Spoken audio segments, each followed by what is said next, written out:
part of the Press Play Podcast Network.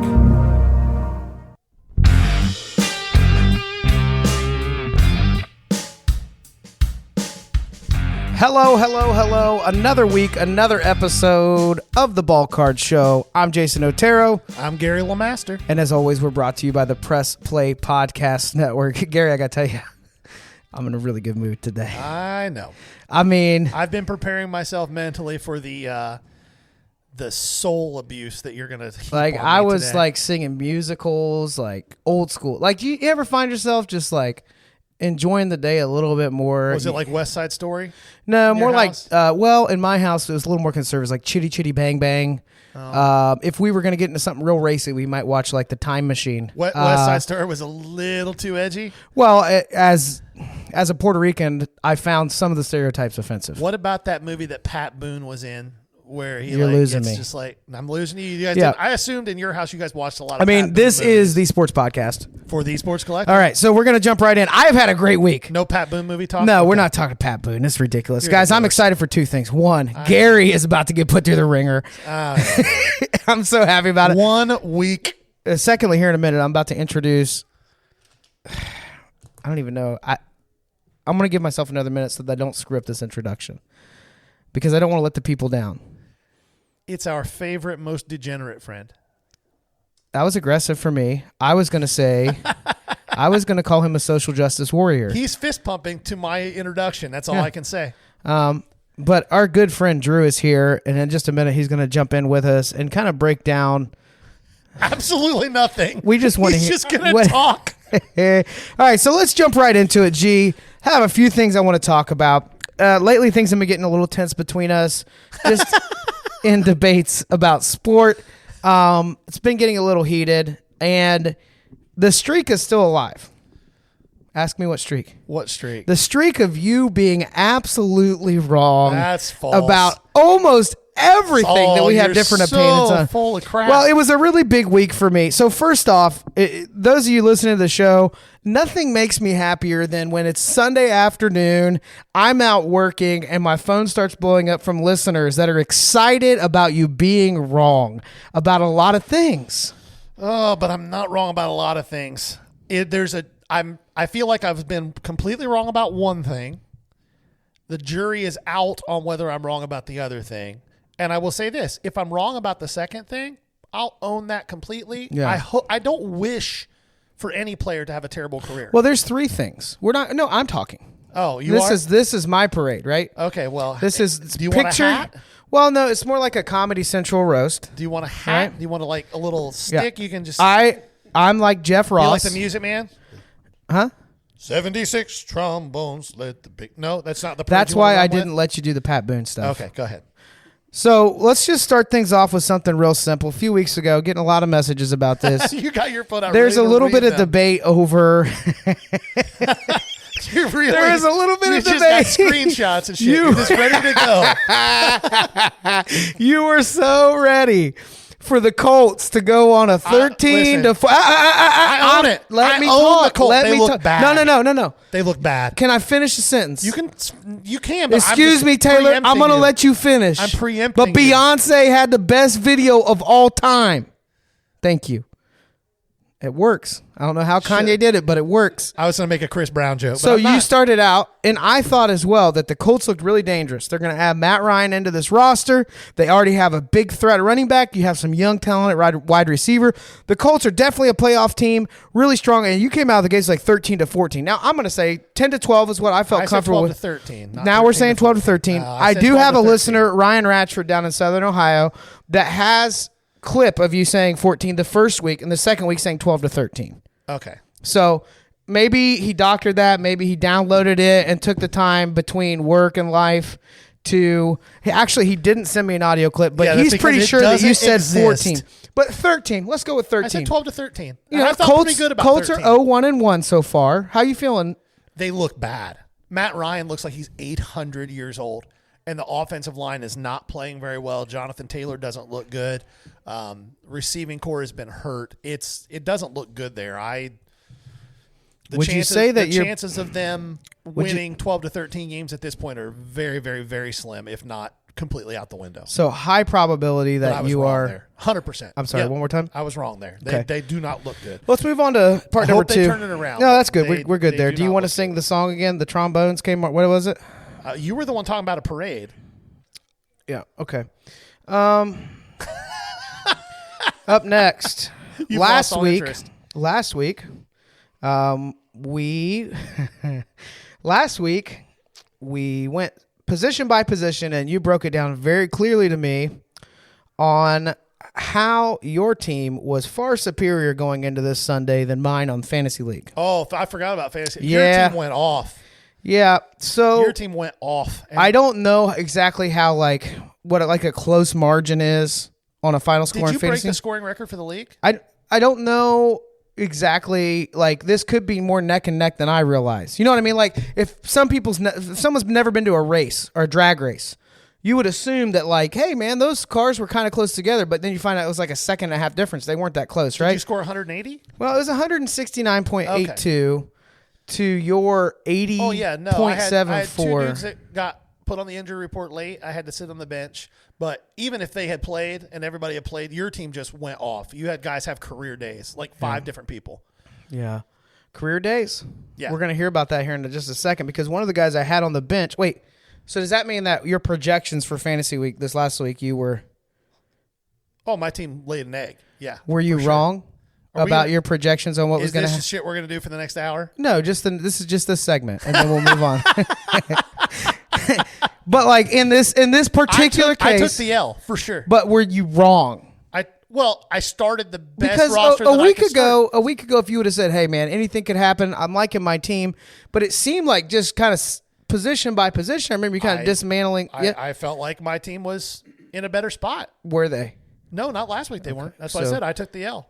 Were you maybe wrong about your take? From the This is what I'm working with, people. This is what I'm working with. I took an L. All right, let's just move on to the third thing. I know this will be the most heated of debates. Luckily for you, It won't be that heated. and for the fantasy league, I had Tua on the bench with 47.86 Or he points. should realistically stay for a while. I had him on the bench. Yeah. No, that's a legit statement. I mean, Jalen Hurts did okay with me, 39 points. Not bad. Nothing to be too worried Nothing to about be there. ashamed of. But I feel like I'm on a heater right now.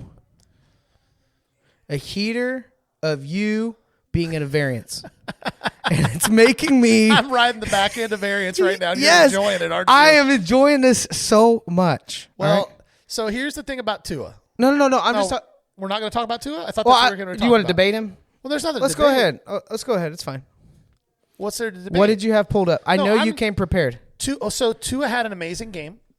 He led one of the biggest comebacks, fourth quarter comebacks that's happened in the last 10 or 15 years. Would you say this week he threw the ball really well? Yeah. Yeah, absolutely. More than 5 yards at a time? Yeah. He was reaching out a little further? Yeah. Would you say he was stepping up in the pocket? We both agreed on He that. did a much better job of stepping up in the pocket and watching that game. All right, now go ahead. It was one game. Now, and I say this, I want to be very clear. I don't wish for anybody to have a terrible career. I would love to see Tua end up being really good because that's good for what we do. It's good for the hobby. It's good for the NFL. You're cheering for I him. just don't think he is that good. He had a really good game. But would you like to hear a few other people that have thrown All right, 6 or more touchdown let's passes do in a game? statistics. Go ahead. You ever heard of Adrian Burke? Go ahead. I know there's more. We also have some more recent real winners. We got Mitch Trubisky on this list. We got Eli Manning and his little brother face on this list. We got Ryan Fitzpatrick on this list. We got Matt Flynn on this list. We got Carson Palmer on this list. We got Mark Rippon on this list. We got Tommy Kramer on this list. We got Charlie Johnson on this list. And We got you're Tom saying Flores on this list. You got Jim Hardy. Who the hell is Jim Hardy on this list? So what I'm saying is that Tua had a hell of a game. No question about it. He had one hell of a game. But going into that fourth quarter, he had not had a hell of a game. that some would say that might be the hardest part of the game to do well in. Well, some would say that, except what do defenses tend to do when they have a 2 or 3 touchdown lead with 10 This minutes, isn't gonna 12 minutes go- left in okay. the game? Go ahead. They play prevent. That's what they do, which is terrible. It's a terrible defensive strategy. It's something I've never understood about the game of football. You've done one thing the entire game. It's worked really well. And then you're like, okay, so now we're just going to give up everything in front of us. We're going to let them throw 15 to 20 yards at a time and just not let them get in the end zone, which doesn't work too well when you have guys that run 4.23 40s on the other side of the field. And when you have Mike Gesicki, that touchdown catch that he made was so dumb. He jumped 36 inches in the air. The throw was the only place they could throw it. It was literally the only place that it could be caught by anybody. Yeah. Now, that is the strength of Tua. He is a very accurate quarterback. He just doesn't push the ball downfield very well or very consistently. This week he did. Mm-hmm. Can he build on it? We'll find out. And I'd say it looked like the first week one he didn't seem to struggle with that too much as well. He didn't do it too much in week one. He did it enough. The defense showed up a little too much. But I think your whole prevent theory late in the game, more quarterbacks would make those comebacks if that made everything that susceptible. Well, he did something that's very hard to do. But no, I'm not saying he didn't, but a lot of quarterbacks pick up a lot of their stats in jump. We're going to call this a 2.5 out of 3 win for me this week. Okay, if it makes you feel better. Do you disagree? I will go on the record and say that I hope Tua proves me wrong. I just don't think he's that good. Is he on the path between week 1 and 2 to be an established quarterback by the end of this year? A respected, established quarterback. He needs to continue going forward. He can't take steps backwards. Now, is he going to throw 6 touchdown passes every week? No. Hell no. He's not going to do it this week in Buffalo with Buffalo. No. It's not happening. Listen, you want to talk about a team that might have a chance to just stomp the entire league and go undefeated. Yes. Buffalo's scary. I agree. They are harassing quarterbacks and they're not blitzing at all. It's 4 dudes rushing the passer and they are owning people. Yep. It's scary to watch. If I'm an offense coordinator looking at that team, I'm like, oh my God, we're going to die. Yep. We're going to die. Looking at the schedule, I mean, Miami's got Buffalo this week. I'm trying to pull up the rest. I mean, the next few games are brutal for them. But I don't have super high hopes for this week. Buffalo is for real. They're real good. We've got the Bills. Then we've got the Super Bowl contender Bengals. And then Jets, which they're looking a little bit more competitive. Is that week 5? That'll be Zach Wilson's job again by then. 1, 2, 3, 4. No, 5. Week 5. Yeah, that'll be Zach Wilson's first game back. Vikings, Steelers, Lions. So these next 2 weeks are going to be tough ones to get through. But the point is, nana, nana, boo, boo, stick your head in doo-doo. And I feel like we can move on now. So joining us live from the studio. As a guest, that was creepy. Joining the Press Play Podcast Network just for one night is my good friend, Stephen Wion Esquire. Hi, Stephen. Gentlemen, hello. How are you? I'm very well. Thank you for asking. To the peasants listening at home, they can call you Drew. They can. Drew, you're an avid collector of things. Right? True. So walk us through. You've always been collecting something, right? Usually you have a little bit more of a rich taste than I do. But over the years, what things have you always been a little bit into? I know one. Early 2000s diesel jeans. 100%. Flared leg. You have a pair of diesel jeans that have been to the dry cleaners to get patched how many times? 6-ish. Yeah. How many dollars do you think you've invested in this pair of jeans? More than the jeans cost. More in the crotch than the jeans have cost. Paying the cost to keep bending over, right? Like the jeans. Yep. Well, that sounded bad on my end. But sneakerhead, self-confessed sneakerhead addict. 100%. Yep. Favorite pair of shoes that you own right now? You just bought some today. Just bought the Travis Scott Jordan 1s Mocha. I own them. Yes, I do. All right. Best flip you've ever had buying a pair of shoes? Also the Travis Scott. That's right. But the high tops. Yeah. On the high tops, off sneaker, legit. 160 out the door. 1,200 in my bank account. That's before they got really expensive. Very expensive. Do you have a pair of shoes that was a total bust that you thought was going to make you a lot of money and you're like, nobody liked this? Too many to count, but the most recent one was about 5 days ago that I'm returning tomorrow. J Balvin, Jordan 2s. Oh, I'm the wrong one. Oh, they were. I mean, is that the blue ones that look like British Knights they / LA Gear collabs? Smiley face on the back. Yes. I thought they looked like the old puffy jackets that you wore to the ski slope. They like the puffy coat. Yeah. I didn't like them. And the problem is they were $300 out the door before shipping and tax. Oh. So it doesn't leave a lot of room unless they're really moving. Yeah. All right. So you're a collector. You've got stuff that you chase a little bit. Sneakers, you always have a fresh pair of shoes on. But what I want to talk about is your extensive card collection and your obsession with one card collecting. You definitely are in this one market that not a lot of young guys are in, but I'm going to let you walk 100%. us through that. Well, anything I do is basically raw. Did you say raw? Raw. My life, my wife, my steaks, and my cards. Nothing but raw, boys. Nothing but raw. What do you have against covering it up with a slab? Just like to keep it natural. Just Okay. like to keep it natural. I see you brought a collection with us today. Let's walk through this together.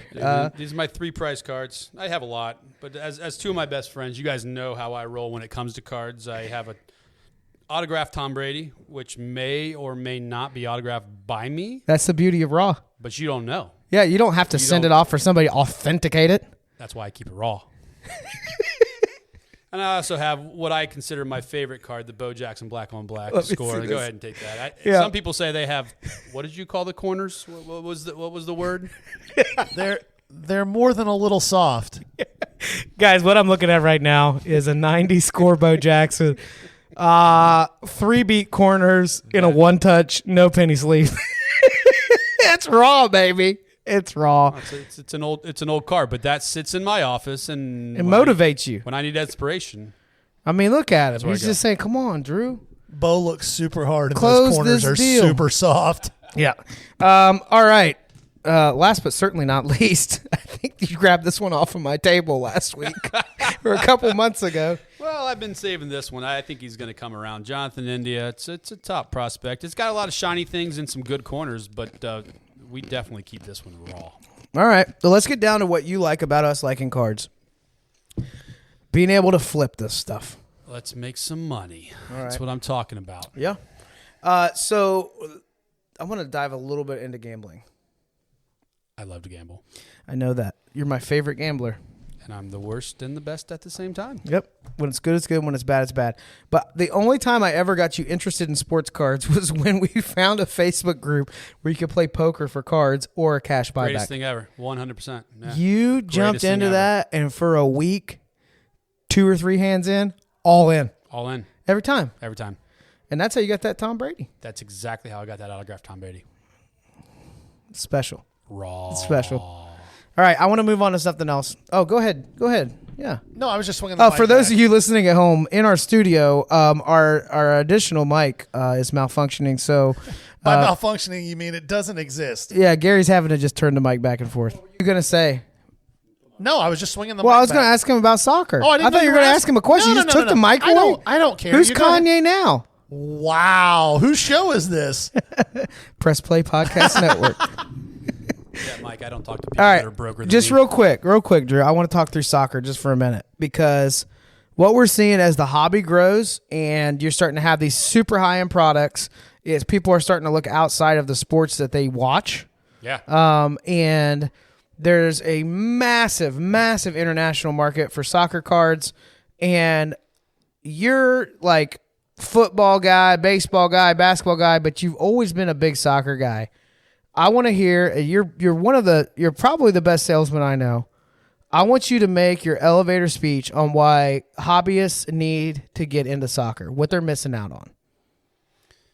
Wow, it's a great question. Would have been a good one to give you a little bit of heads up on. Maybe a tiny bit, but here's where this is why they pay me the big bucks. All right. So the tiny United States that we live in, we're secluded on this tiny little island. I don't know if you've looked at the worldwide map, but it's there's a lot out there that we don't know about. Soccer is by far the most popular in most popular sport in the entire world. Matter of fact, if you look up the most valuable franchises, it's only in the last 5 years that really the United States franchises, other than the Cowboys and the Yankees, have moved in there. 5 years ago it was 6 or 7 or 8, European and soccer teams. But what you have now is you have just a momentum of interest. You have an uprising of young soccer that's coming in, and what you have when it comes to soccer and I would say cards and collectibles in general is you just have this market that's untapped, right? Mm-hmm. I mean, it's how many times have you flipped the Billy Ripken F-back card, right? A lot, right? Oh, I'd like to see it How more many than I times have. have you clipped the Ronaldo? Have you flipped the Ronaldo F-back card? No. Yeah, you didn't even Ronaldo F-back card. You didn't even know that existed. Did you autograph that one? Oh, shoot. So, but one of the things I think, like I just had a conversation with somebody last night, and they started talking soccer. It's nothing but MLS. Now, I think people know that there's soccer happening in Europe, but that's where the big boy soccer is happening. Love right? the MLS. Fantastic. Good for them. Yeah, that's not even the G League. That's high school. That's high school ball. So with soccer, there are similarities to baseball where you can prospect, which meaning these soccer players are starting out really young. So at what age are they starting to get involved with these club leagues or professional leagues? I mean, it's a lot younger than even what you see with baseball, 10, right? 12, 13. I mean, you're signing a contract. So, you know, in the United States now, they operate like a European soccer team or a Canadian hockey team. So they're signing these kids at 10, 12, 11, whatever, to a contract and exclusivity. And the MLS is doing this, which is really cool, right? Mm-hmm. So if you come up in the Columbus Crew franchise, if you come up in their what's called developmental or their team, they sign you out a contract at like 13 or 14, and they have your rights. Now, you can still go to school. You go to college, which is pretty cool, and a lot of our players have, but that's how they do it in Europe. You know, obviously they're not going to college. They're going on to play in the Barcelona Academy or the Man U Academy or whatever that is, and that's where so many famous players that we know have come from, the international stars. But but that's the beauty of it. Soccer is starting to turn into you know, in the United States, what it is all over the world. And with the World Cup coming in the fall, could not be more excited about this. Yeah. It's just going to be more exciting. The United States hasn't made it in quite a while. You got me to go watch World Cup soccer quite a bit. Yeah. A couple years. I mean, how often is this? This is how little I know. How often is the World Cup?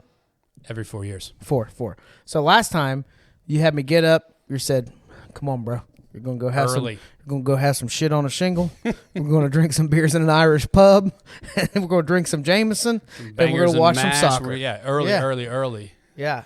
So the beauty of this World Cup is it's in Qatar, and It's gonna be extravagant. yeah. So I'm gonna ask you both a question real quick. What's Thanksgiving Day weekend? We're all Ohio State fans. What you have Thursday, Friday, Saturday, and Sunday. What are the two most exciting events every Thanksgiving weekend?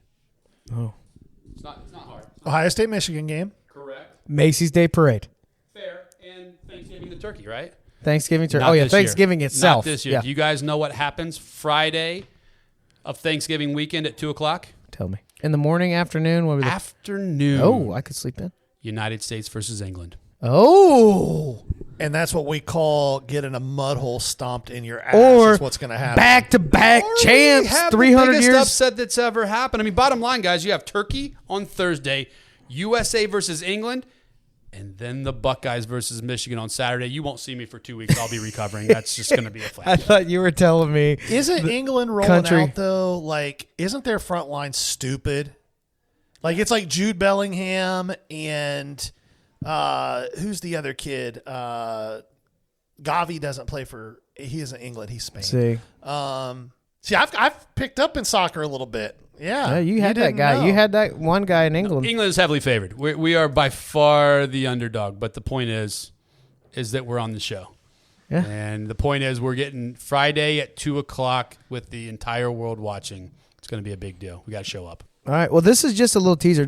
Drew, I can't thank you enough for being a part of the show. Absolutely. So we're going to have you back. We're going to do a special segment all about gambling, and we're going to bring Drew in on that. Hot takes. Maybe we'll run through a week of NFL games and see what he likes. Maybe look at some money lines on a Thursday night. It's always going to be the over. I'm not going to lie. Drew has goosebumps right now, and, well, I'm not going to say the rest. His silhouette has changed. All right, moving right along. Thanks again, Drew. Let's talk a little bit about hobby news. So you and I were both so excited for Topps Chrome to come out because these SPs were going to be monsters. Yeah. The rookie class that they were going to release with this, it was looking really promising. Obviously, people were chasing. Well, we got J-Rod on this one. So Bobby Witt. Yeah, the 5 SPs were Julio Rodriguez, Bobby Witt Jr., Hunter Green. Who were the was other Torque two? on that? Torkelson and maybe Riley Green. No. Who was Anyway, the 5th guy? I don't know. Either way, but it was looking like a really good product. And sometimes they're holding the good guys till the next year. Topps loves to hang on and make you wait for Series 1 release. But with Topps Chrome, you were going to get a chance to have, some and good cards. They were not considered like inserts or anything else. They were extended checklist SPs, like the Bat Down Acuna. Yeah. Type Which of meant stuff. it was going to be big money for like a J-Rod of that. It's going to be a monster. Yeah. Well, everyone's excited. They're buying product. All of a sudden, people open these up. Breakers are buying cases. And, man, these short prints are looking really short. There wasn't a single one for 3-4 Not days. one to be found. No. Normally, they'll end up on eBay within about 3 to 4 hours of the product releasing. So everybody's freaking out.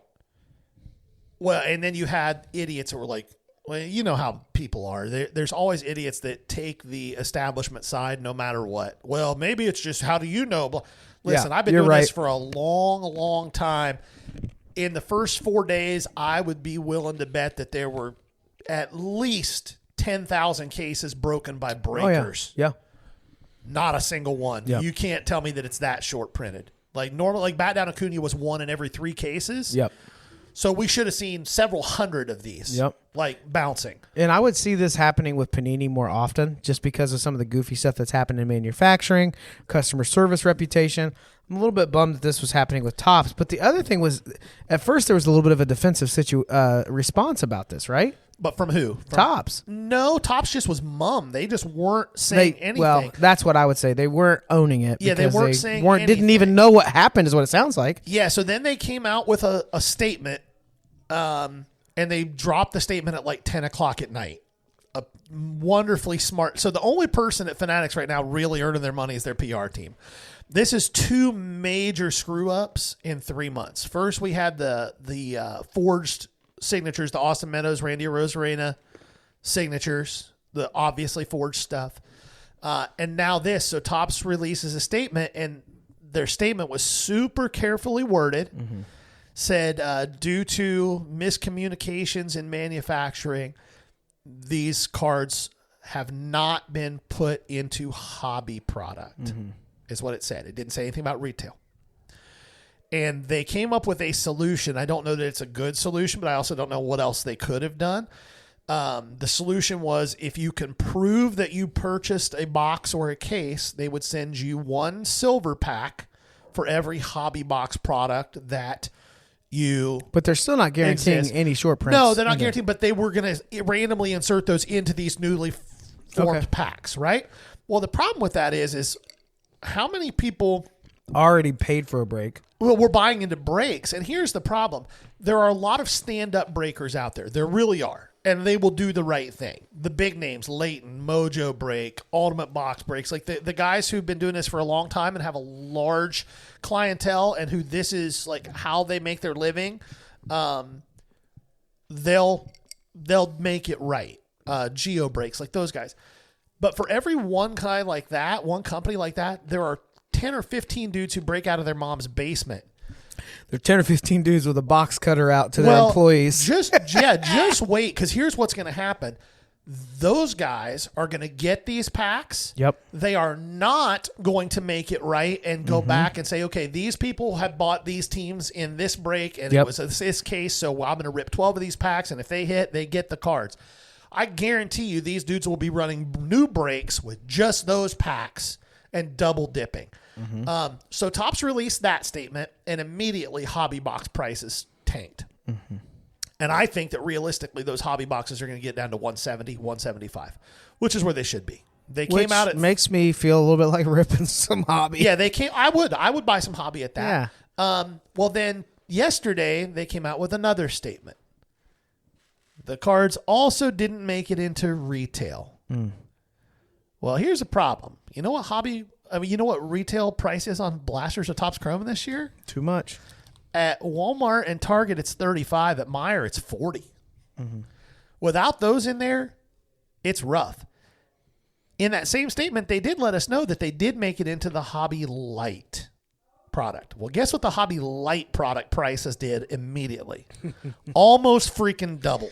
And there had to be some breakers that had the light. They're like, man, how am I going to move all this when I have the, Yeah. Because sometimes that light product, it's just it's what you're going to hit out of it probably doesn't justify, unless it's a case. I'm a big Bowman Light guy. Yeah.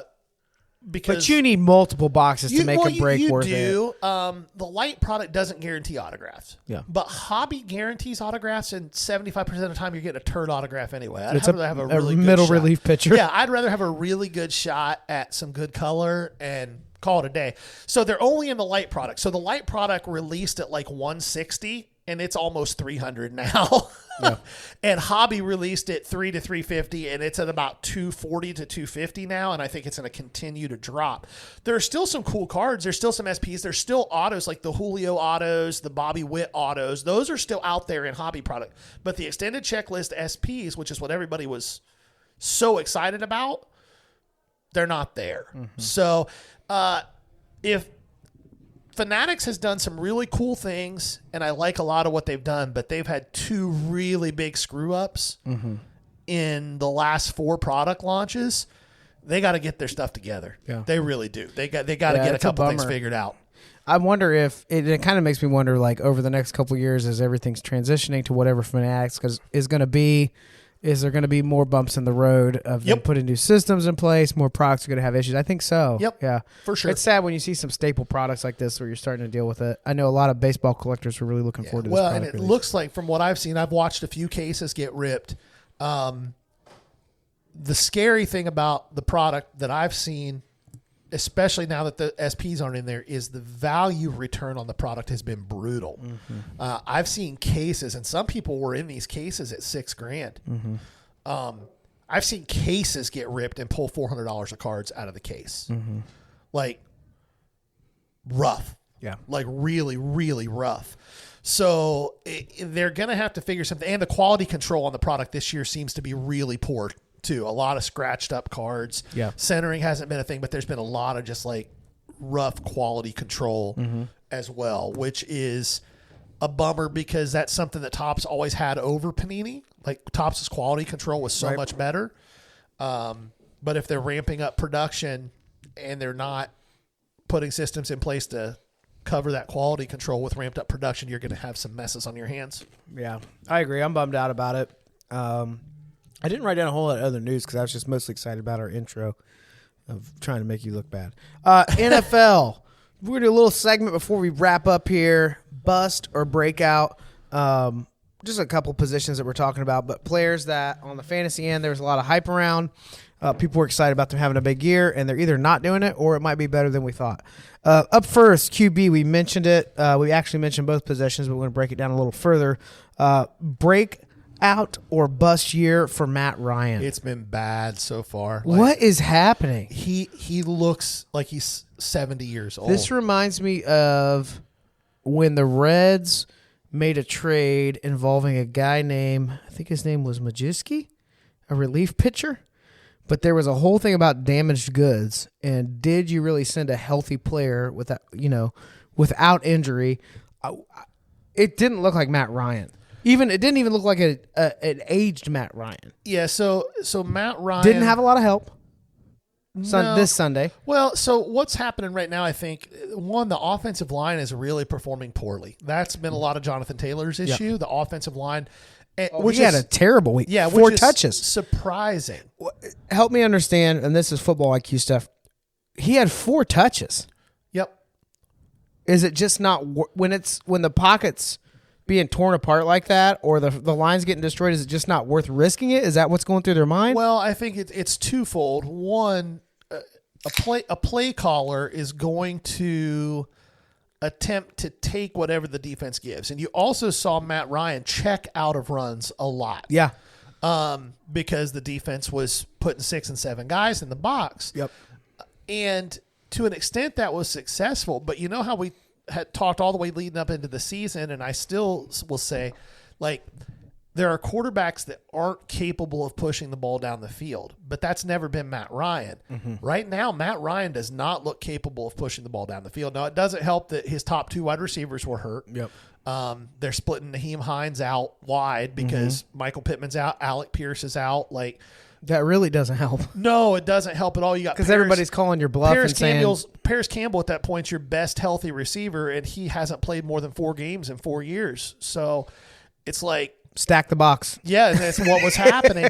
And Matt Ryan just doesn't have any mobility left at all. So when the pocket starts to break down, he can't even slide around in the pocket anymore. Like Tom Brady at least can still slide around a little bit. Although if you want to talk about guys that are starting to look their age through 2 weeks, Tom Brady looks every bit of 45 years old. He is such a mental player. Yes. That I think that as news about his personal life is emerging, challenges, when you watch the documentary, the years that he was off, it was often related to things that he was focused on, challenges in his personal life. Yeah, outside of So he is somebody that plays when he's in the zone and a groove mentally. Well, and one of the things that I think people forget about when it comes to Tom Brady is that he is 40 in his mid-40s. He's 45. He's 2 months older than me. Man, what could have been, Gary? No, I was never that good. Even if I'd had the opportunities, I was never that good. Thought I wasn't. But you know what? I want to pause and just appreciate the humility, the transparency. I mean, it is what it is. This is a refreshing moment for our audience. My knees and the rest of the joints in my body wish that I had that humility at 24 or 25 instead of 29.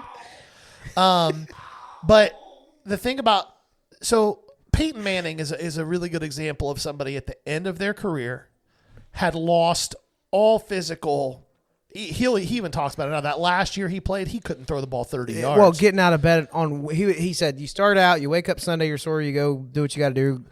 Then it became Tuesday, then it became Wednesday. Then it started becoming Thursday before I could really get moving and work. Yeah, but what made him survive and why they lots of reasons that they benched old boy Paxton Lynch going into that playoff run when they won that last Super Bowl. But you watched him play. There was nothing left in his arm. There was no juice. I have more juice in my arm right now than he had at the end of his career. Say it again. It's the truth. No, but say that sentence again. I have more juice in my arm right now, and mostly because he threw for 12 more years I want than that sentence again because I enjoyed that. I have more juice in my right arm right now than he had at the end of his career. Now, repeat after me. I bet you I could throw a football over that mountain. Nope, I can't. Say, I'll be soaking it up in a hot tub with my soulmate. But my point being that Peyton Manning was such a student of the game and studied film like nobody else that even with nothing left in his arm, he knew what would work. He was still functional. Yeah. He was so anticipatory. Tom Brady has never been that guy. Not that he doesn't study, not that he doesn't put work in, because he does. Absolutely. But he's not been that guy. Nerdy. So when the physical tools start to degrade quickly, it's going to be more of a struggle for him than it was for Manning. Yeah. And I'm not saying that they have. People have been saying that for 3 years with him, and he may flip a switch and boom, throw 40 touchdowns and 5,000 yards again. But through 2 weeks, he looks human. Yeah, and for me, this was one of my big plays whenever we were building out our balling on a budget. Yeah. I was really expecting Matt Ryan to come in with leadership and experience, with young talent, and help with that. It seems like they don't really know exactly what the offensive scheme is supposed to be doing. They're not finding anything that's working. They're struggling through everything. There's no rhythm right now. The play calling feels grab bag right now. It's like something's got to work. Let's just keep trying things. So, unfortunately, on Matt Ryan, we're going to have to go bust, not break out on that. Up next, we could debate about it, make it personal, but I think we're better than that. But Tua, is it a bust or a breakout? I will say this. It's starting out to not be a bust. It's hard to be a bust when you're already expected not to perform well. Through 2 weeks, it's a breakout. Absolutely. And in the hobby, it's a breakout right now for sure. Oh, yeah. His stuff has gone through so what did I tell you? Give me all your base raw Tua right now. And you've got a stack of it right there. It's not all of it, but you've got a lot. Yep. It's so the thing with Tua in the hobby right now is his high end stuff hasn't seen massive jumps, but his low end stuff has tripled. Chronicles base rookies, you could move Joe Burrow and Justin Herbert and Jalen Hurts for $3, $4, $5 a piece all day long, and you could barely get $1 out of Tua stuff. A lot of times 50 cents to $1. In the last week, Tua's base Chronicle stuff has gone from that to $3 to $4 a piece. His Prism Black stuff has gone from $4, $5, $6 to $30, $25, $30. And let's not forget how accessible some of those lower end products were for him. So there's people out there that have 100, 200 of these. They weren't thinking about it. My hand's in the air. You could throw up a lot of those for $200, $300, $400. If you're not super confident on Tua right now, now's the time to flip. Yep. Tonight, before Sunday, before the Bills, for the love of God, you sell need stuff to before the Bills. Post them and sell them if you're not a hold on Tua. I want to see what happens this year. I bought more of him. I bought some SP stuff in the offseason that I just liked. It was more just nostalgic more than anything, or nostalgic's not the right word, just PC stuff. But after seeing him improve, it was like watching a different, like his attitude, like watching the highlights, seeing his confidence. If something could click where he has chemistry and he believes in himself and he steps up, I think part of it is when he's looking bad, he's scrambling, he's anxious, he's not patient, he's nervous, he's not looking to rush. He's like, don't get tackled. And his big mistakes that he keep making, as far as I'm concerned, is he doesn't know when to get rid of the ball. To throw it away, he's doing some stuff that's like, just get rid of it or go down and hold the ball, get it on the next play. You have the talent with that receiving core and with the rushing game. You have the talent to get the yardage back. The incompletion or the 2-yard loss is okay. Yeah, well, and like you said earlier, the biggest thing that I saw in that fourth quarter, one of the things that I did this year, if you haven't done it and you're a football fan, you should. NFL.com and NFL Network have a package. It's like $40 for the year, $39.95 for the year. And once a Sunday is over, Monday games are over, you get access to the all 11 film. So the coach's film for every game. And I went back and watched that fourth quarter.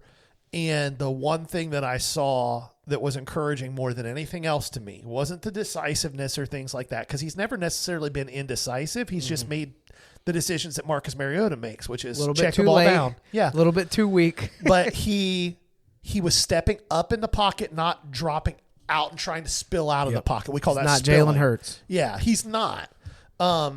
So watching him step up into the pocket and have some movement inside the pocket rather than trying to spill everything and get outside was really encouraging. If he can continue to do that, and if they can continue to call plays that work to his strengths, he can have a solid year. Here's my play on Tua. Still not beating the Bills. If you're somebody that is a little bit confident with Tua, you're liking what you're seeing, I think now's a good time to grade it. I don't know if I'd go PSA even right now because there's a little bit of risk. I mean, he has 2 bad weeks in a row. He's got 2 tough teams in a row. The market could tank on him even if he does okay. It's just the way it is. The volatility in the hobby is just like that. But if you want to go to CSG, SGC, the turnaround times are pretty decent on both of those right now. The cost isn't too bad. If you have some SP2 stuff, if you're thinking about investing or flipping a little bit, now would be a good time to send that off. Within a couple of weeks, you're going to be on the other side of a couple difficult games, but you'll have a graded card going into Steelers, Vikings, Jets. SGC's running from, unless you're sending from Alaska, you'll have the card back in your hand within 1 week. And where's their price point? $20 to $30? $30. Yeah. So you're paying a little bit, but it's a reputable grading company. CSG for me, it's number 2 when it comes to value.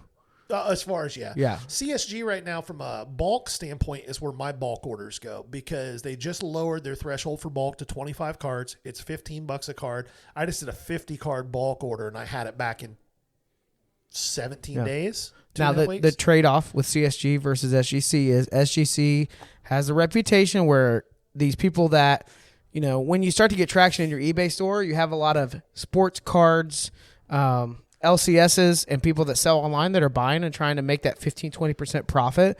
They're going to want to see a SGC slab. To people that are fans of Tua, it won't really matter. CSG's pulling roughly equivalent to SGC right now. It's getting there. Yeah. It's getting there. But if you're wanting to move the card quickly, SGC is probably a better move. if you're cool with holding it for a little bit, I still think CSG is going to continue to grow with the people that are invested in it. They're grading 3 times as many cards a week right now as SGC is. All right. Let's just run one more position because we're going on a little bit, but I'm enjoying this. 2 positions that are struggling and then one that's looking pretty solid, but all these are running backs. So it's one position. One position, 2 people struggling, 1 person that's looking good. Okay. Up first, running backs that are potentially a bust this year. I can't believe I'm saying this because I had first pick in fantasy draft. I was between him and Jonathan Taylor. I ended up going with Jonathan Taylor, but Derrick Henry, what's going on? What did I tell you when we were filling out our when we put our rosters together? You just weren't convinced it was going to be a good year for him. He's 26 or 27 now. He's had the workload has been 400 touches 3 years in a row, 4 years in a row. Last year it was a little bit short because he got hurt, but leading up to he got hurt in like week 8. And he already had 230 carries. Yeah. Like, that's insane. I don't care how much of a physical specimen you are. A running back in the NFL you're in roughly 15, 20-mile-an-hour car crashes every Sunday. That's what you're doing to your body. Yeah. Especially with his style of run. Yeah. So and that offensive line wasn't as good. The receiving core isn't as good. It's Ryan Tannehill, for crying out loud. So who's keeping guys out of the box? Right. It's hard to watch a guy like that because you want him, and he's so fun to watch. And even now when he breaks free, losing Brown affected that whole offense. Oh, 100%. Look at what Brown's doing in Philadelphia. Losing Brown to Philly changed the expectations out of Derrick Henry, and he has plowed people. It's not he's never tried to be an elusive, evasive. No, he's fast. He can create separation, and he's powerful. He's 6'4", he's a battering ram. And he runs a 4.40. The guy's a wrecking ball. Yeah. That's really fast. It's like if the bus was faster. But he's probably running a 4.6 at this point. Yeah. Which 0.2 of a second doesn't sound like a lot. It's a lot until you have really good corners chasing you down. It's a lot. Yep. So unfortunately, we're saying it's a bust. I think he's had a rough year this year. Up next, we've both talked about it already, but I think that it's official at this point, and it makes me a little bit sad. But I think Zeke is done. His legs are gone. We really started seeing this about 2 years ago. Yeah. And last year, the Cowboys, they paid him, and so they were like, well, we paid him, so we're going to give him the ball. They keep doing that to themselves. Well, they do, and it's tough, and as a former Ohio State guy, as somebody who was in college the best all-around running back I ever saw play college football from a blocking standpoint. No, all around. Hold on. I'm going to bring Drew back in. Go ahead. You have thoughts. My eyebrows just raised significantly. That's fine. As I have my Bo Jackson card, my raw Bo Jackson card. Bo Jackson couldn't pass protect to save his life. Didn't need to. He already scored 6 points. But that's not I said best all-around running back from the standpoint of fair enough. Being able to catch, being able to pass block. He was one of the best blocking running backs I ever saw. I think everybody expected Hall of Fame performances out of Zeke. Well, the first 3 years of his career, it was. But again, in the NFL, when you run somebody into the ground, you're not getting 10 years out of them. Dak was hurt basically the first 3 years off and on. Zeke was same style. He had an ability to be a little bit patient, a little bit too much at times. He was that hesitation, explode guy. A little bit of Le'Veon Bell. Yeah. Like, chill, go. Great parallel. Yeah, I agree with that. And they have very similar careers. 3 years of looking all world. And then when your legs start to go and you're a running back, like I said this at the beginning of the year, and after this last week, it's apparent to anybody with eyes. Tony Pollard is exponentially better than Ezekiel Elliott is at this point in his career. Speaking of Le'Veon Bell, did you see that he was in a boxing match recently and put somebody to sleep? I bet he did. And it was like technically beautiful. That dude from Groveport. He kept running that. He kept running like a jab to the gut. Like, he kept jabbing low. And then he had a way of like leading, like that hand was going. And the guy, you watch the hands go down. You're like, oh no. Straight to the face. It's coming. Yeah. Le'Veon's got some hands on him. Yeah. AP. It was AP. It was Adrian Peterson. AP? He knocked him. He put him to sleep. That's funny. Yeah. So Zeke is a bust, right? Yeah. I think he's done. What were you going to say? Year. No, like I said, it's always hard with these guys that are entering. So Zeke was 2016 draft class. So this is his 8th year, 16, 17, 18, 19, 21, 22. Yeah, Him and this is Dak were the seventh, same year, right? 7th year. And Derrick Henry. Yeah.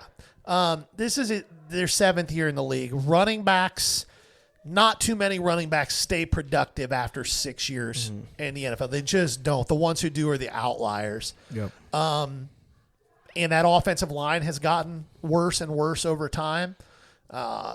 So having a guy with more burst is the right move, and that's why you see Tony Pollard kind of out-touching Zeke at this point, and I think it's going to continue. Yep. Bright spot before we finish up here, Javonte Williams.